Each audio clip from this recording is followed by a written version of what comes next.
For those of you who are still not aware of this, I usually, like 99% of the time, watch the episode, then immediately start up my recording software and get all that ready and get the lighting all set up and then hit record. This is one of those cases. I just finished watching the episode maybe 3 minutes ago. Heart's still going a little bit. It's not rare to the point of like, oh my god, it never happens, but I gotta say it's uncommon. It's the silver icon here. Every time I have an episode of any show, regardless of Star Trek, which really gets me going like this one did. Wow! It's no surprise that on virtually every account, Scorpion tends to basically be considered the best Voyager episode throughout the run, and considered to be good enough to be of quality levels when compared to other Star Trek shows, which are generally considered to be higher quality than Voyager is. I want to talk about the season thing first. I don't want to do a whole Season 4, Season 3 video like I normally do. I'm just going to talk about it kind of briefly, because really I only have a couple of thoughts. Season 3 was all about trying out pseudo-continuity, which, I mean, the continuity part isn't even that relevant. It's not about the plots and the story, and that what. It's about the consequences and the development.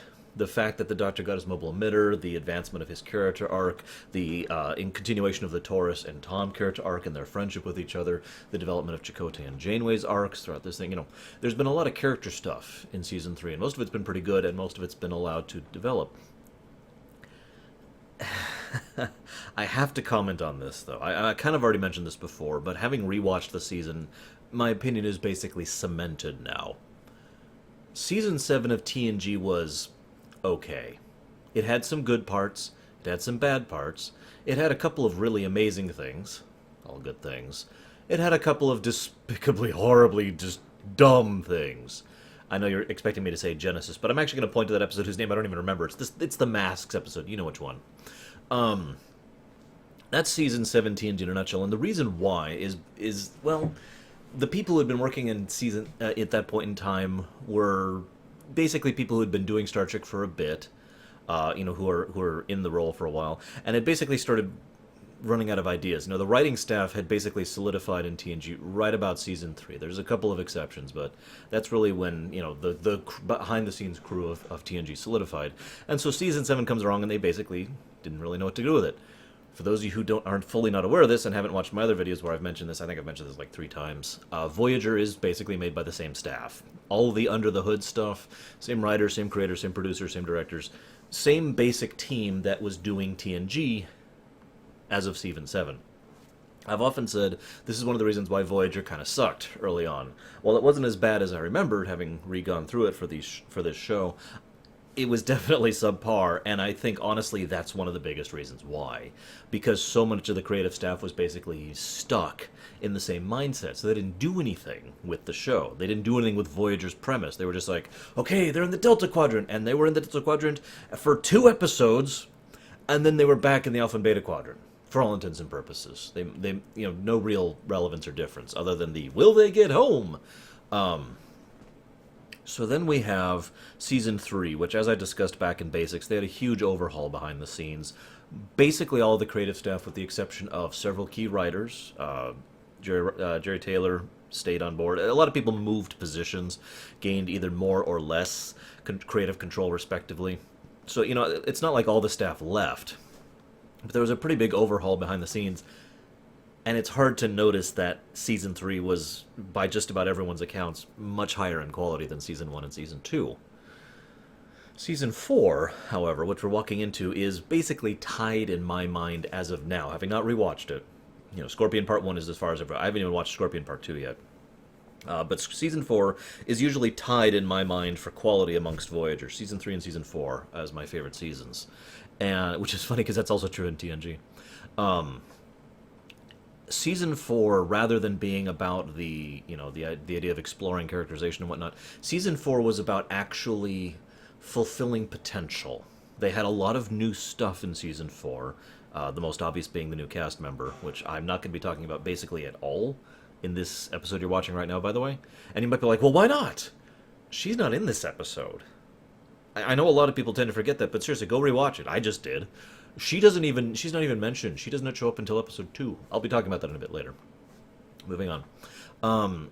But yeah, so they had a new cast member, and they had this new "the Borg are now here" thing, and they'd kind of established the Borg in this two-parter here. I'll talk a little bit more about that in a bit. But the point is, they actually had potential. Yeah, admittedly, the show's always had potential, but they had potential and used it, and they started doing stuff with it. The Killing Game is probably another good example of that. Actually taking the I can't even think of the names. I was in the Hunter race and doing something with them. So that's season 4 in a nutshell, in my opinion, and season 3 in a nutshell, and in my opinion. So let's pull up my notes. I actually have 2 pages of notes today. So the original intent by Brennan Braga, who was one of the writers working on this episode, was that he did something that I like to do as a writer, and I just realized I should mute my phone just in case anyone messages me during this. That Lord knows that happens a lot. He had this really powerful force. Now, when you have a really powerful force, you have to make it feasible for them to be defeated, or bypassed, or survived, or something. Now, anybody who's watched my anything for a long period of time knows that my view of the Borg is that they are one of the ultimate trump cards. They are so far up on the power scale that comparing them to virtually anything else gets kind of silly. In a similar vein to Superman when he's written correctly, to explain what I mean. But the same application does apply to the Borg when the Borg are written correctly. And of course, that is just my interpretation. I have met dozens of people, especially at conventions, and had lengthy discussions about the Borg with them, and found a wide variety of differing opinions and whatnot. Lord knows I've talked to the Borg plenty before I even reached this episode, the Borg episode. But as ever, if you would like to share your theories, thoughts, perception of the Borg, feel free. I'm more than willing to do that. I love reading your guys' comments, as ever. But what he did was he wanted to make it so the Borg would be pulled down a peg so that they could be withstood. Withstood, by the way, not defeated. And I liked that. I liked the idea of taking the invincible juggernaut and bringing them down to being merely a titan so that then we can withstand them. That mentality makes sense to me. That's the kind of thing I would have done, honestly, as a writer as well. Now, granted, there is absolutely no denying that the way that happened was Deus Ex Machina. And I kind of cringe a little bit, because Deus Ex Machina is the kind of thing that was old in the Greek era, you know what I mean? I'm exaggerating a little bit, but the point is that it's a well-worn writing trope. And there's a reason it's usually considered to be a negative thing. In my opinion, you can do a Deus Ex Machina well.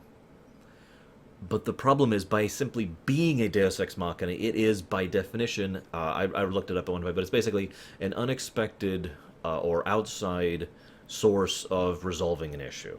You know, something that wasn't led up to, something that wasn't part of the plot. If I can use an example really quick. Over in Deep Space Nine, the Prophets get rid of that massive fleet of Dominion ships, spoiler alert, in Favor of the Bold. Favor of the Bold, I believe, is the name of that episode. That, I would argue stringently, is not Deus Ex Machina, because that has been built up to and is an integral part of the storyline up to that point. It is woven within the narrative. It's not just, a Deus Ex Machina would be, and then suddenly suddenly the M7 species shows up and snaps their fingers and they go away. Or admittedly, the Q shows up and go away. Because Q had nothing to do with it. But the Prophets did. The Wormhole did. Bajor did. Cisco did. The way it flowed made sense and was the kind of thing that was built up to in character and in the narrative. So I would argue stringently that is not Deus Ex Machina. However, there is no denying that the introduction of the Borg Queen out of absolutely nowhere, over in First Contact, was a Deus Ex Machina.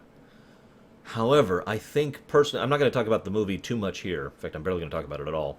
But I do think that the introduction of the Borg Queen nevertheless was something that was well done, even if I think it was kind of a bad idea. And the best way I can explain that is because of 2 things. 1, pretty good writing, and 2, Alice Creek.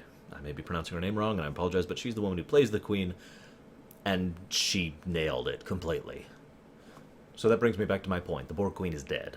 And the original idea was Brennan Braga was going to say the Borg as a collective are weakened. They're literally missing a piece of their brain because the Queen is gone. And so that was going to be how the Borg would be withstood. I like that idea, and I really wish they'd gone with it. Anybody who's watched Voyager knows why I'm so sad that they didn't, but whatever. Braga in particular had wanted to reconnect with the Borg pretty much all through season 3. This was even before First Contact was done and released and all that stuff. Keep in mind, he worked on that as well. He likes working with the Borg, and it's funny because most of the good Borg stories are written by Brown and Braga in the modern era. He really liked the idea of having a return of the Borg in a way that you wouldn't really expect. The idea of the Borg graveyard was literally where this story sprang from. And there was a few other things that led to it as well. I'll discuss those in a minute. But I just mentioned that because it shows how much the writing staff and the creative staff were thinking about a return to the Borg for a while. It is also worth noting in a bit of historical context that there was tremendous pressure from executives to bring the Borg back. And the reason why is because First Contact, I just mentioned that. First Contact had come out and was a smash and critical hit. It is arguably, many people argue to this day that First Contact is the only good of the TNG movies, and they made several of those. They made 4 of those, for God's sakes. But even people who don't like 7, 9, and 10 look at 8, First Contact, and say, yes, that was amazing. I'm not going to talk about that movie too much, but the point is, a lot of pressure to bring the Borg back. And it was kind of disappointing in Unity, because Unity came out pretty much on the heels of First Contact going live. Now, I've already mentioned why I think that's a shame. But I bring this up with regards to this because this is one of the 2 reasons why we didn't get the Year of Hell. Allow me to say that I feel, as much as I love Scorpion, and counting both two-parters here, and I think they're, again, one of, if not the best Voyager episodes. Damn it, the Year of Hell would have been awesome. Anybody who was actually watching the stream when I was giving my version of Voyager, like all the way through, knows that my Season 4 was also going to be a Year of Hell. It was also going to be known as the Year of the Borg, because it basically was just Borg. And, again, them withstanding the Borg, not defeating them, not, just barely surviving. And again, it was going to be a Year of Hell. A year of just barely struggling on and everything falling apart and having the string continuity throughout the season, which is what was originally wanted by Braga and several of the writers and several of the producers. They were all on board with this. I mentioned there was 2 reasons the Year of Hell was shot down. And the first is they wanted a Borg climax. They wanted the Borg to be the season ender. So the Year of Hell was shoved back on the back burner. And as a result of being on the back burner, anybody who's worked in anything creatively knows how this works. Even if you're just working by yourself, you put something on the back burner, and it is more likely to just kind of decay and get to the point where you're not really doing anything with it. And when you finally come back to it, it's like, you've lost the oomph for it. And this is basically exactly what happened. That's why we get the 2-parter of Hell rather than the Year of Hell. And the second reason is, of course, Rick Berman. The funny thing is, I bet you're I bet you're there sitting or watching or whatever you're doing, watching this video, thinking, "Are you Arshingaya? Are you ever going to stop bashing Rick Berman?" To which I say, "No, I'm not, because he never stops being worthy of it. He keeps giving me new reasons to hate him." This will go literally up to Endgame, by the way. If I ever actually do the Star Trek movies, it will go through those too. Thank you, Rick Berman, for Nemesis. I could mention Enterprise as well, but I've kind of already made a law, a boundary. I am not doing videos on Enterprise. If at absolute best, I would consider doing 4 videos on Enterprise, 1 for each season. Feel free to let me know what you think about that. I'd love to hear you guys' opinion. Lord knows, you guys are pretty much my target audience for that kind of a thing. 4 episodes Enterprise. That means I'd have to rewatch Enterprise, but whatever. Moving on. So, by the way, don't take that as a derogatory. I really actually genuinely like Enterprise Seasons 3 and 4. It's just I'd have to rewatch Season 1 and 2, which I hate. So, I just want to say really quick, before I keep going further here. I'll just bring this up. This is really faint ink I used today. God, what else do I want to talk about creation-wise? Let's go ahead and mention John Rhys Davies. Rhys Davies. I'm probably pronouncing his name wrong, which is a shame, because he's awesome. You may have no idea who I'm talking about. He played Leonardo in this episode. He has played a few dozen other roles, all of which he has been amazing. And he's a similar actor to Brad Dourif. He was the guy who played Suitor back in Season 2. In other words, he never does any really big name roles, but he just nails it whenever he is in a role. And that's pretty much where John Rhys Davies is as well for me. You may know him as Gimli in the Lord of the Rings trilogy, to give you the most well-known example of the man.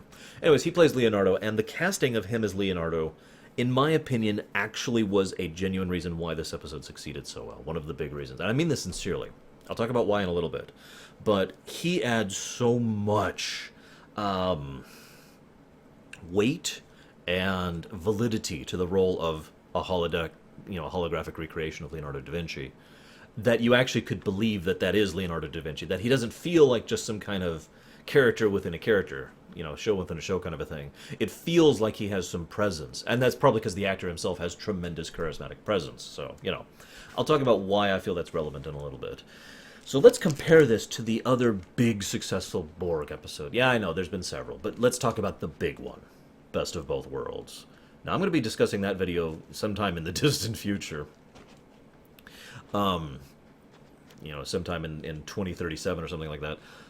But I want to mention this. I've said this before, I'll say it again, I'll say it 1,000 times. Best of Both Worlds was successful because of both aspects of the story merging and blending together perfectly. Borg, humanization. It was just as much about the looming, terrifying threat of the Borg as it was about the people being affected by this. I've said this before, and I've said this 1,000 times. The original Godzilla movie, the very first one, really succeeded because of its human tales. The reason I liked World War Z, the book, despite the fact that it was about zombies and some pretty horrible stuff, which usually I am not a fan of, was because of its human tales, its deep, down-to-earth humanization. I talked about this all the way back in Mass Effect 2. One of the reasons why Morden is one of my favorite characters is because he is arguably the most down-to-earth, ironically, human character in Mass Effect 2. So, Best of Both Worlds succeeded because it was just as much about Riker and Picard and the various, the interactions of the crew as it was about the Borg. And that's what Scorpion, at least part 1, did right as well. I actually went into this with this idea in my head of analyzing this compared to Best of Both Worlds. We'll see how part 2 weighs later. I have not watched Scorpion part 2 yet. I'm going to, obviously. I actually thought about doing all these in one, but I have 2 pages of notes, so I'm just going to split these up. Scorpion is all about Janeway and Chakotay, just as much as it is about the Borg. And the irony is, in both cases, we have this looming threat. The structure of the 2 episodes is somewhat similar, but I'm not saying that as a dig. I'm saying it as in terms of good writing. We have a looming threat. We have a goal which we are trying to avoid, some kind of horrible disaster which will befall us if we fail. And we have 2 characters who are very human, very well written, very drawn out, and have a lot of screen time as we analyze their characters when confronted with this. I've said it before and I've said it again. One of the 2 best ways you can tell who someone really is when they're at their worst. And let's be honest with ourselves. Is there much worse than the Borg in Star Trek? So,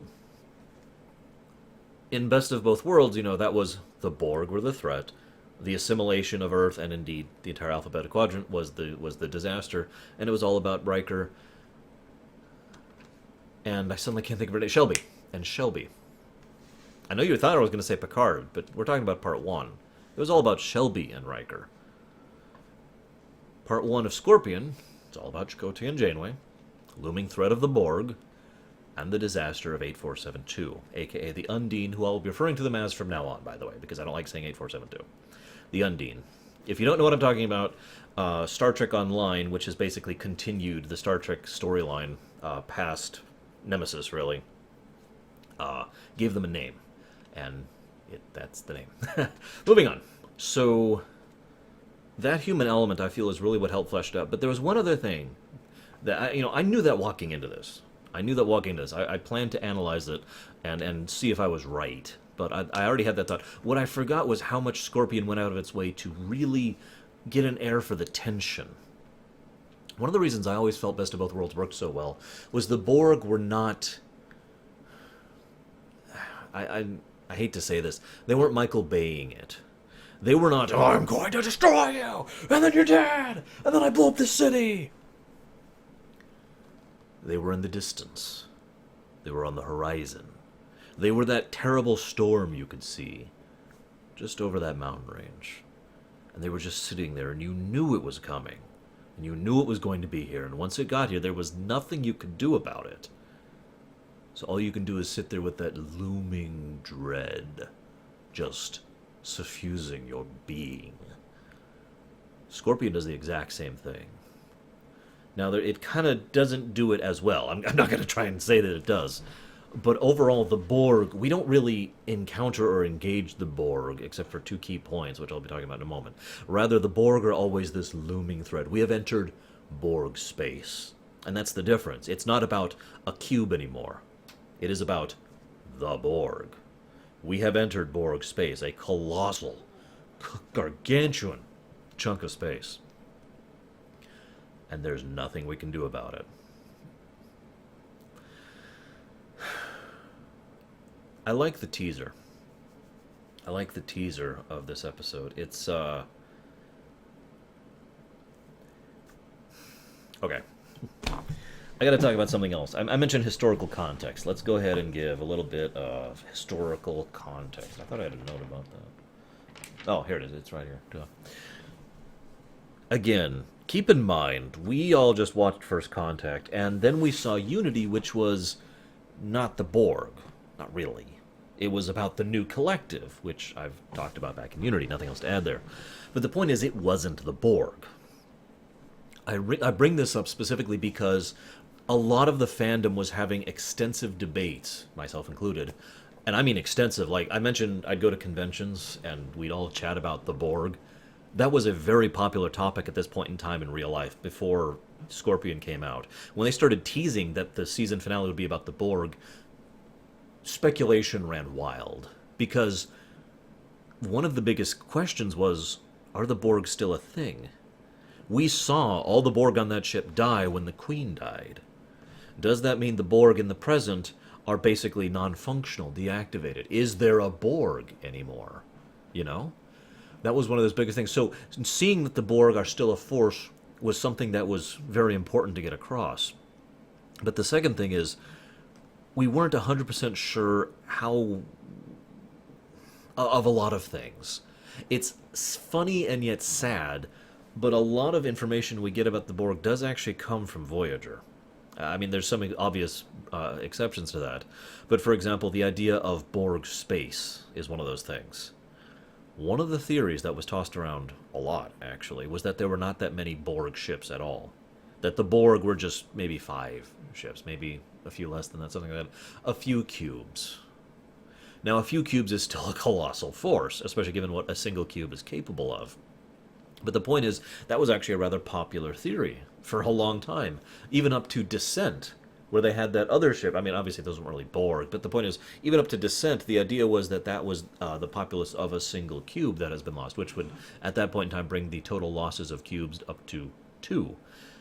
It's also worth noting that after the events of Descent, which followed up from Iborg, it was debatable if the collective was even there anymore. You know, there was a lot of questioning because we didn't know.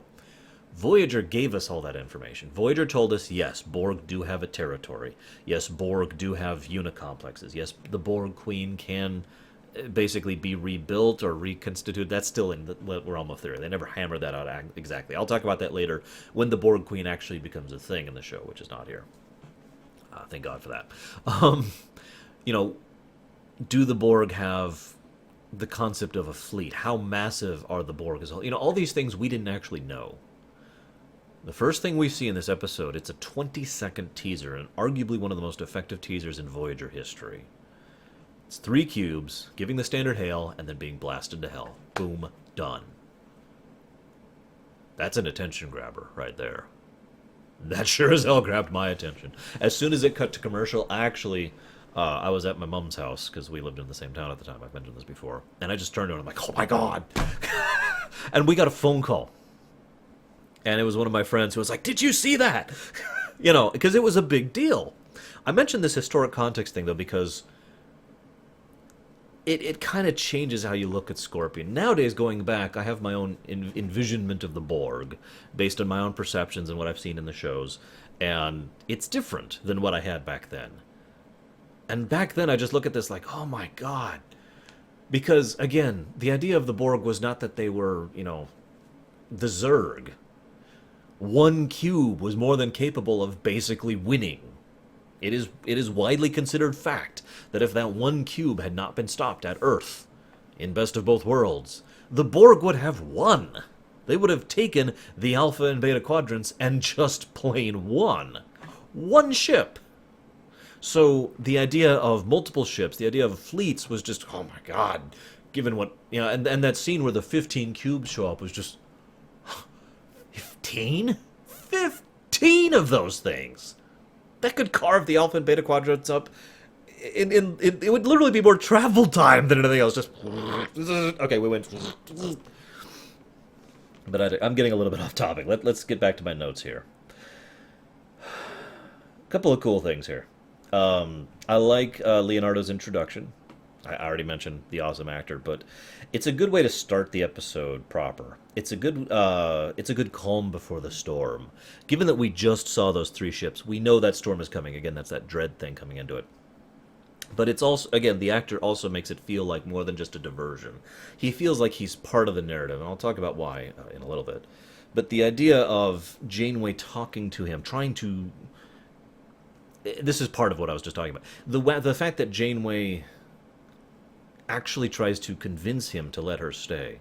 She could have just programmed it that way. She could have just said, computer, program me in as apprentice, blah, blah, blah. She didn't. She made a deliberate choice to walk in and do that. Now, I could analyze that about Janeway's character and whatnot, but I think the real reason for that is the out-of-character reason.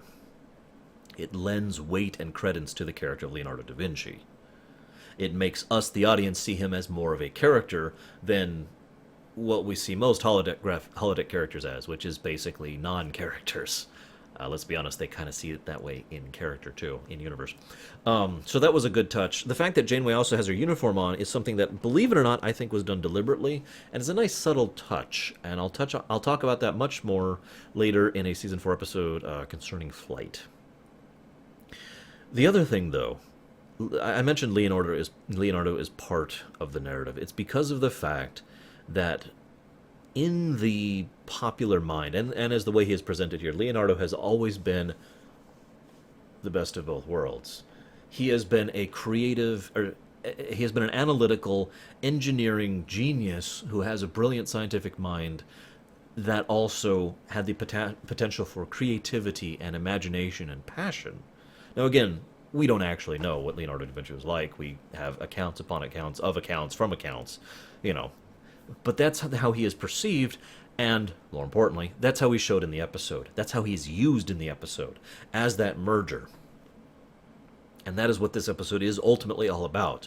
Finding the dividing point between two diametric opposing extremes. Janeway herself faces this when she faces the decision of the Undine versus the Borg. The crew and Janeway and Chakotay all face this when they have their dichotomized perspectives on what exactly they should do. I'll talk about that more later. Later on, we will see this personified literally in a brand new character, who I'll talk about next episode. But all of this is all exemplified within the simple portrayal of Leonardo da Vinci, which is why I think he was a really excellent example of that. I love...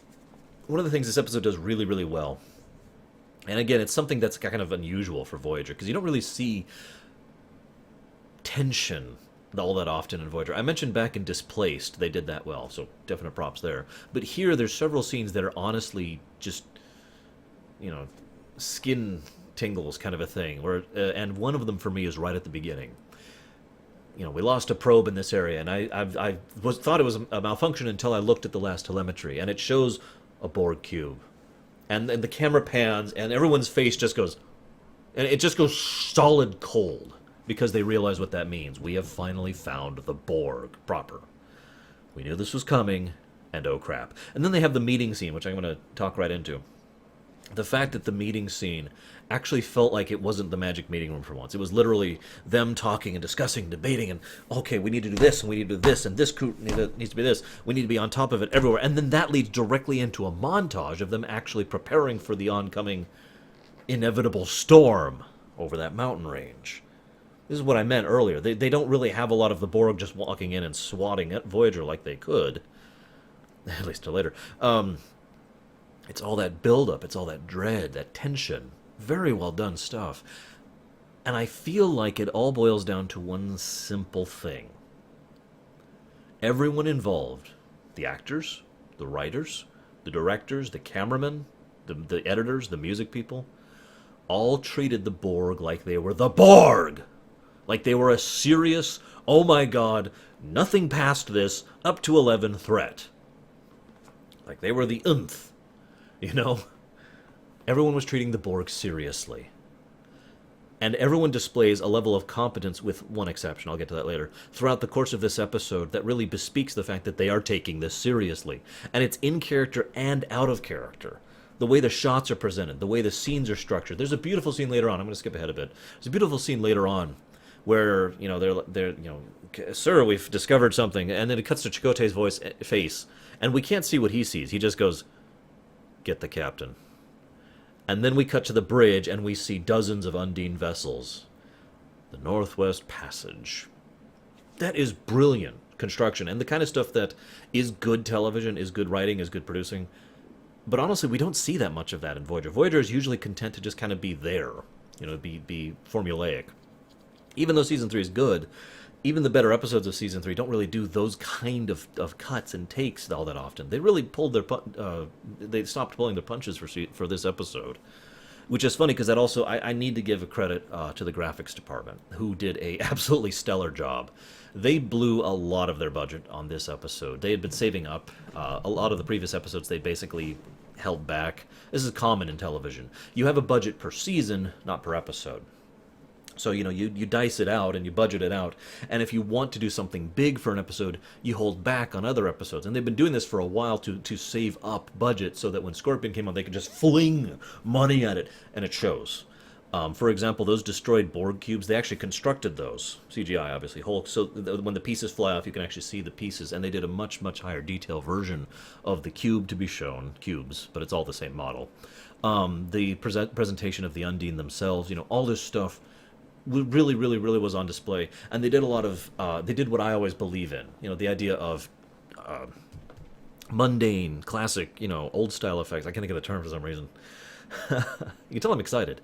The traditional effects on top of CGI. Good example. There's a scene where an Undine literally blows through a wall, swipes some Borg, and then attacks Harry Kim. In that scene, they actually rigged some things so that the wall would literally explode. So if you watch that without the CGI, it still explodes. People are still yanked back by the cords they're attached to, and everyone acts like something just blazed through the wall. And then they CGI'd on top of it. Really good example of the merger of the two, which ironically keeps that whole trend of that theme going, doesn't it? Even off the camera. I have to comment on something. There is a scene which disturbed me when I was a kid. I shouldn't say kid. I was going through college. Of the Borg corpses being piled up into a pile. Now, it's a little less disturbing now.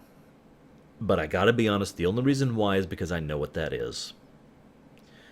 Those are action figures. Seriously, rewatch the episode. Rewatch the scenes where they show that pile, that little Borg pile of corpses. Those are actual Borg action figures that they took, put a little additional detailing and paint on them, and literally welded them apart and then welded them back together in this portrait of thing. You can see pictures of it if you look up look it up online. Of little sculpture, it's like this big. That helps bring it down a bit, because I've never been a fan of gore or anything like that, and that kind of thing, that kind of visceral thing usually gets to me. And indeed did get to me when I first saw that. But I cannot help but point out that that really speaks to the Undine's philosophy. I'm only going to talk about the Undine a little in this episode. I'm going to save most of my discussion about them for Episode 2. Episode 2 is probably going to be all about the Undine and 7 of 9. Let's just be honest with ourselves. But in Episode 1, I just feel like sharing this. With that simple act, we have a huge insight into the Undine's character. There is a difference between destruction and desecration. Desecration usually requires some sort of malevolence or malice or hatred or poisoned rage in order to go out of your way to do something that is more difficult to do just so that you can express your dislike of something. The fact that they would bother to make something like that sculpture of dead Borg really, really speaks to the mentality of just how much these things hate the Borg. And as we find out, just how much they hate everything. I'm going to go ahead and skip ahead a bit in my notes because this segues nicely here. I love the idea that their cells are so invasive and so contained, so structured, that literally, if I were to punch you right now, I wouldn't do that, of course, but if I were, there would be bits of my skin and my hair follicles, bits of my body would end up on you. Now, it's literally just a few cells, microscopic stuff. For once, I feel like this isn't science gone bad. The idea that a few microscopic cells could cause the kind of damage that happened to Harry Kim in the amount of time that it was happening, and the fact that they were preventing him from being sedated, and the fact that the doctor was barely having any hope with actually recovering it because they were so resistant and so repellent, that stuck with me. That really spoke to the kind of threat we had, and also, ironically, perfectly explains why the Borg were having difficulty dealing with them. I'll talk a little bit more about that in a bit. The Borg dealing with the Undine. But it's interesting because you remember what I talked about back in The Darkling? How Kes gave a beautiful speech about how biology is indicative towards altruism? The Undine are like the opposite of that. Their cellular structure is so volatile and so violent that it rejects anything that is not itself, consumes anything that is not itself. Those cells, without any intelligence or sentience or sapience behind them, were eating Harry alive because Harry was not them. And that is the Undine in a nutshell, isn't it? They hate everything that is not them. But I'm going to save their discussion for later. It's just, that was a nice way to lead into that mentality, and a brilliant, subtle touch. Maybe unintentional, but good stuff nonetheless. A couple other things. I love the idea that Borg ships are so massive and require such a ridiculous amount of energy and warping of the way that physics work, that they could literally drop Voyager out of warp just by being near it. I really, really like that idea. I don't have much to add to that. I just thought that was a nice touch. There's a lot of little subtle touches in this episode that I really like. Another good example is when Harry is like, oh my god, we found someone who could defeat the Borg. And Janeway gives this little gesture. Chakotay interprets the gesture correctly and says, shut the hell up. That's not how he says it, And Janeway nods appreciatively. It's a subtle little gesture of just how much in sync Janeway and Chakotay have become over the course of the episode. Again, the episode is very much about them. I haven't talked about that yet. I'll get to that, I swear. But I love that little thing. I'll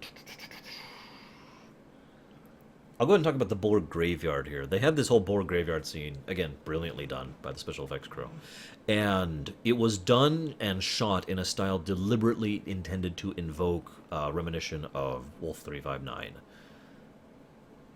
I don't really have much else to add to that, but I think they did a good job. However, I will admit I didn't know that. Like, that never actually occurred to me until I found that out. And I found out that, the writers, directors, and special effects crew all were deliberately doing that. And I was like, oh, yeah. And then rewatching it, I was like, yeah, I'm with it. They even had the little fire on the ship, just like in Wolf 359.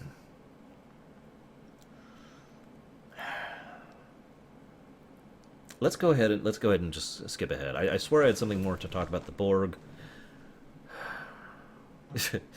Actually, I do have one last thing to talk about. I mentioned that they were taking the Borg seriously in this episode. I can't resist making this comment. I feel like this is the last time in Voyager that they will take the Borg seriously.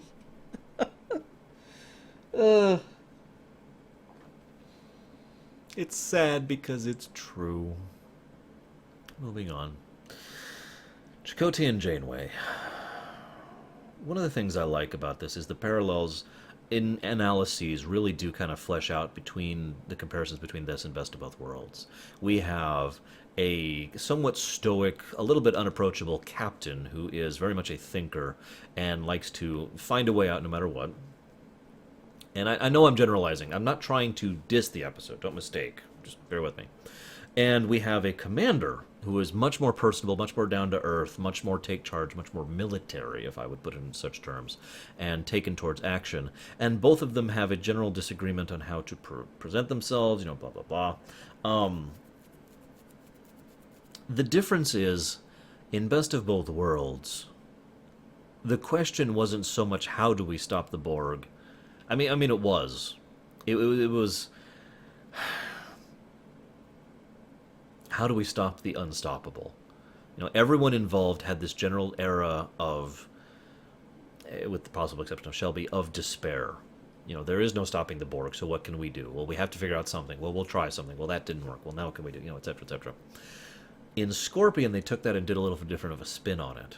I kind of already mentioned this. The idea was, how do we withstand the Borg? We need to get through Borg space. We need to bypass Borg space. How do we do it?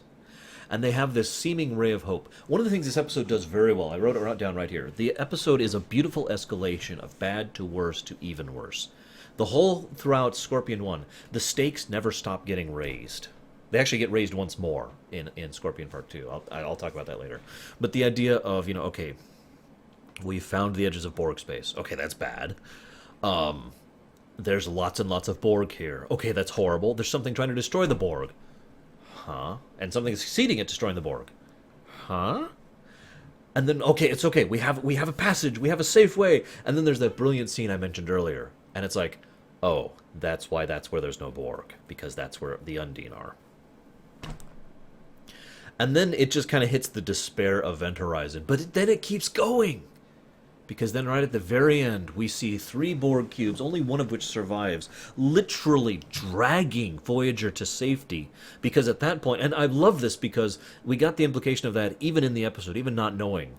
We got the implication that the Borg valued Voyager more than themselves. This will be re-emphasized in Scorpion Part 2. But even here, it's like that Voyager is at this moment our most valuable commodity. Millions of drones mean nothing compared to making sure this ship survives. And they literally drag Voyager away in a tractor beam to safety because the Undine just destroyed a planet. A planet, or possibly a moon. I mean, that's not really the kind of thing that's been done in Star Trek. Planet crackers and destroyers, that's a high level of power. And Star Trek generally doesn't involve high levels of power. It's actually quite far down on the science fiction scale in terms of strength. Not that I'm saying that's a bad thing. Star Wars, even in Star Wars, destroying a planet outright was pretty impressive. And they could blow up a planet if they took enough time and just parked enough ships in orbit and spent the next 3 days blasting it to hell. In Star Trek? My God, man. So that was a huge moment there. I've actually kind of lost track of where I was going. Let's go ahead and move on to the other reason I bring up the Chakotay and Janeway thing. That's where I was. Okay, one of the things that happens a lot in everything is an actor will, in many cases, really, really think about their character, if they care about them. And it is unfortunate but true that in many cases, an actor will often think about their character and the motivations more than the writers will. A lot of this is under the hood stuff. If you don't know what that means, I use that term a lot in D&D. For example, let's say I'm GMing, and because I'm a GM, and you're like, oh, I want to do this, and I say, okay, let me think about this. I got to change some things to make that happen. And they're like, what are you changing? Well, no, it's nothing you'll see. Everything I'm changing is under the hood. All the reasons why that you may never actually know, but I need to know so it all makes sense in the end, right? That's the kind of thing actors like to do a lot. So the Kate Mulgrew and Robert Beltran actually had a lot of thoughts with regards to their characters that, frankly, I think they put more thought into it than the writers did. Namely, both of them felt like their characters had been growing closer and closer throughout Season 3, to the point where they were basically best friends. Not romantic, by the way. Neither of them, at this point, felt like they actually had a romantic connection. Rather, they felt like they had a really close friend connection. I mentioned that scene earlier, where he directly interpreted her. That really showed how on the same wavelength they were. And both actors felt like that was kind of broken by the course of this episode, mostly in the next part. And that would then kind of do the opposite and then descend as the two characters would drift further and further apart until the episode Equinox. Now, all of that is just on the behalf of the actors, because the writers didn't intend any of that. I can tell you that because I read all their memoirs and stuff, and interviews and stuff. It's possible that they did. I suppose I'll allow that, but highly unlikely. Getting back to the point, though, the way Mulgrew portrays Janeway, and especially rewatching this series, there's a long-standing theory that Janeway was broken by Voyager. I've heard this before. Sci-Fi Debris has mentioned this as well, but I've heard this before I even knew he was a thing. You know, this is an idea that's been tossed around since this show came out. The idea that when we face a terrible, traumatic, horrible circumstance, and let's face it, she did. For 7 years she did. We, in general, have two different things that happen to us as a result of that. We somehow muddle through and work through it and grow stronger as a result of it. It did not kill me because I made myself stronger. Or we are broken by it. Not killed, although that can happen too. Destroyed, basically. We are not the same person that entered that situation. We are not the same person we were when that started. We tried the journey and we lost. And it's been a long-standing theory that I myself has held as well, but it's been reinforced as I've been rewatching Voyager that Janeway was broken by the journey. And I think the first hints of that, I shouldn't say the first hints because it's been popping up here and there, but it really just shoved in my face in this episode as she is twisting herself into a knot, tying herself into just pieces, not sleeping or eating for literally days, because she has to find a way to fix this situation, to find a way home. She said she was going to get her crew home, and she's going to get her crew home. Damn it. Which again kind of invokes the first contact thing, when Picard, for one of the very few times in his career, lost his command capability and third-person perspective, and instead was kind of broken.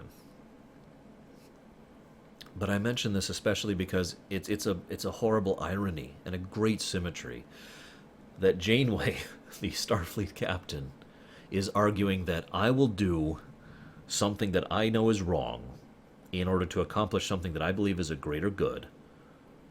And Chakotay, the Maquis commander, is arguing that my principles are more important than the immediacy of my situation, and I should stick to what I believe is right rather than what I believe is acceptable.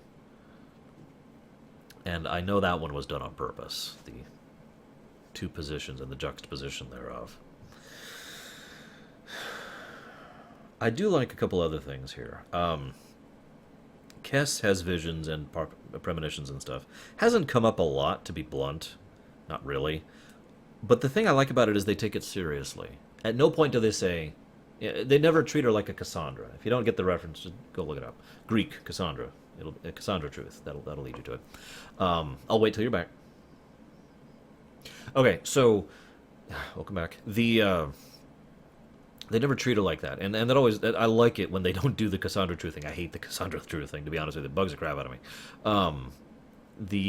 I love instead the fact that they treat her seriously, and they're like, oh my god, yes, we need to do this right now because you are sensing horrible danger. The fact that it's like, oh my god, she says literally, get them out of there, and instead of questioning it or acting puzzled or anything, the doctor just says, Doctor to Janeway, Doctor to the captain, we need to get them out of there right now. I love that. That was really nice stuff. That leads me to the one and only time when they were not competent in this entire episode. Even Neelix was competent. And that is... they lost a transporter lock on the away team. Now, the fact that they lost the lock is not the part. That's not the competence. They had nothing to do with that. The biometric field that this Undine put off is disruptive towards technology. Sure. I could buy that. I'm with that. But when they went over, they were like, maintain a continuous transporter lock on them. As in, I literally have done the first half of beaming you out already. All I have to do is hit a button and you're beamed out. Now, on certain other occasions, they will do that, and it's great when they do that. But the point is, that involves the have the first half thing, which means basically constantly reestablishing that transporter lock. So instead of, I can't get a lock on them, it should have been, like a minute earlier, Captain, I've lost the lock on them. which I think would have been better presented. I know that sounds nitpicky, but it only reason I even bring it up is it is literally the one incident in this whole episode of incompetency which I felt worthy of mention, especially since usually the Voyager crew is nothing but incompetent. I don't actually have that much stuff on here. Let's talk about Leonardo da Vinci. I already mentioned why he's thematically significant. Let's mention the other big reason why he's a good addition to this episode. The episode does this. Gets your attention with the teaser. Nice, calm bit with Leonardo da Vinci. Slow boil of tension until everything just goes to hell and we have that horrible reveal of the Northwest Passage, of the Undine, right? Then it drops right back down, plummets to a wonderful calm. And almost... I don't even have words for it. It's just this satisfying calm as we return to the night of Leonardo's workshop, and John Rhys Davies is being awesome, like he always is.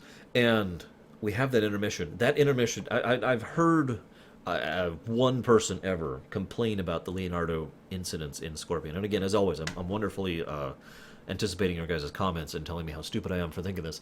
But I think the Leonardo scenes, both of them, really add to this episode, not just because of the fact that they are a literal intermission, not just because of the fact that they are that calm, which helps accent the storm going on around it. Again, dread rather than action.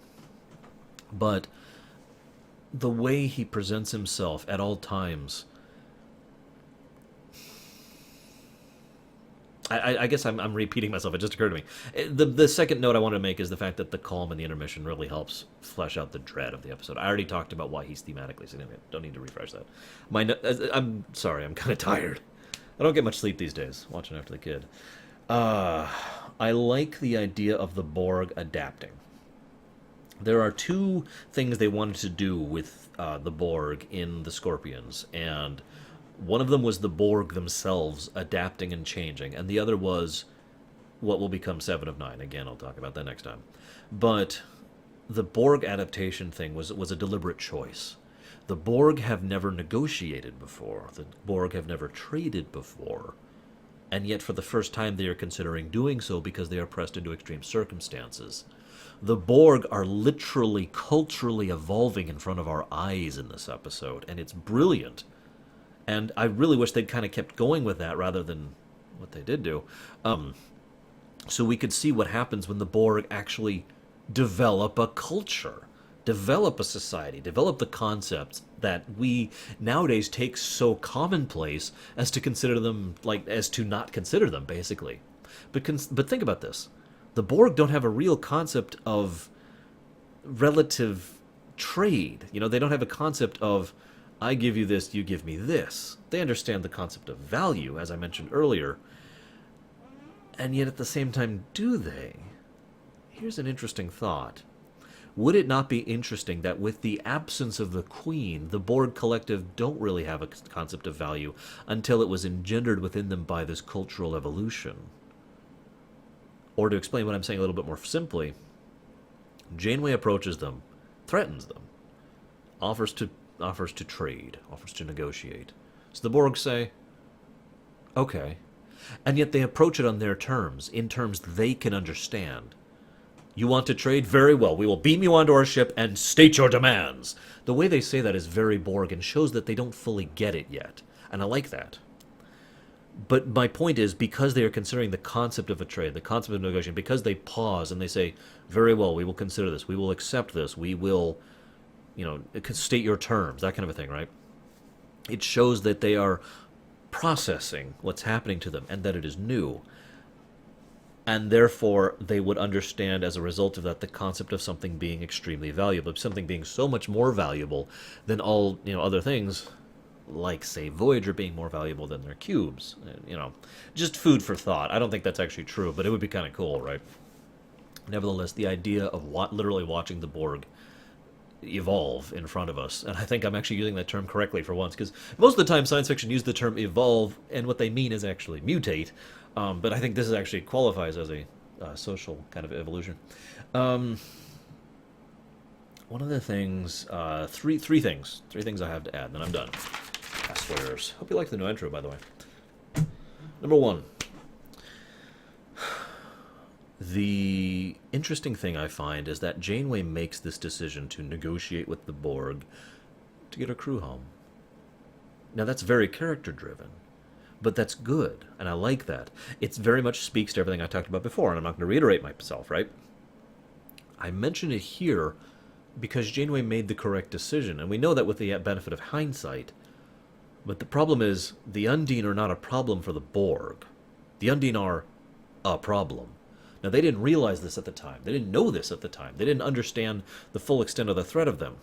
That's why it's interesting. Janeway, the writers did this deliberately. Janeway was disallowed from making the choice the easy way. It's easy to say, okay, I'll negotiate with the Borg, because if I don't, all life will be extinguished. That's an easy choice. Making a hard decision is, I will negotiate with the Borg to get my crew home. It's a lot trickier. It's a lot more morally ambiguous. You know, it's like, okay, eat this apple or I'll shoot you. Okay, I'll eat the apple. You know, it's that would be the former. The fact that they went with the latter is much more interesting and much more gray, which is something Voyager doesn't actually do that often. Excuse me. And I actually forgot my second point here. Oh, right. Mulgrew. So, Mulgrew put in an amazing performance. It's probably one of the most subtle performances I've ever seen out of her. She is in front of a green screen that's like this big. She literally recounted this whole thing. She's got like 4 inches on either side, and she can move like 1.5 inches forward. And otherwise, she has to stay in this very confined area. This is often true when they're doing blue screen stuff. For example, just about every one of the guys who's in front of a blue screen on the view screen, that's the same thing. You've got this tiny little area to work with, make it work. But Mulgrew herself said that she had this whole image of being in a very small, confined space, which is ironic because she was, and surrounded by dozens upon dozens of psychopathic killers and murderers. In other words, a feeling of total and abject terror. And then she added onto that the polish of the knowledge and realization that if she fails, it's probably the end of her entire species. Never mind her family, friends, and crew. Watch that scene. I'm dead serious. Pull it up again, right now. Do it. Go. I'll wait. Welcome back. Again. Watch the scene. It's amazing. And she is just, you could see her, she has these, it's really, the reason I mention it's subtle is because it's actually kind of hard to notice at first, but she's trembling. Her eyes, she's displaying with her voice. She's trying to keep the command voice, but you can see she is just abjectly terrified. And of course she is. She's a single human who's been ripped off her ship with the shields up, by the way. And that was done deliberately for once. Onto a Borg cube, and the end. I mean, you don't have to add anything to that. She does a great job of performing that. Final note. The thing that really left me literally on the edge of my seat, just going like this as I'm watching the episode, the way the episode ended. That final climactic thing. The destruction of a planet. I mentioned it earlier, but it is worth repeating because think about it. Think about it for a moment.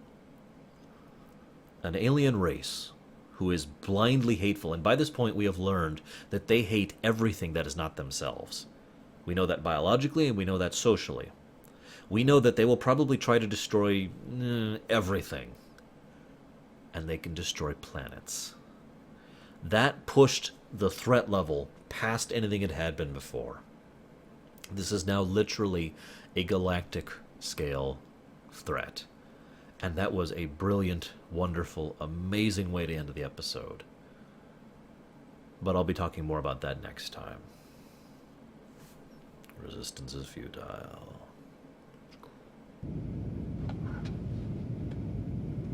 This day was inevitable. We all knew it. And we've all tried to prepare ourselves for the challenge ahead. But at what point is the risk too great? At what point do we come about and retreat to friendly territory? Could the crew accept living out the rest of their lives in the Delta Quadrant? I keep looking to all these captains, my comrades in arms. But the truth is, I'm alone. If that moment comes, we'll face it together. And we'll make the right decision. You're not alone, Catherine. 3 years ago, I didn't even know your name. Today, I can't imagine a day without you. Captain Janeway to the bridge.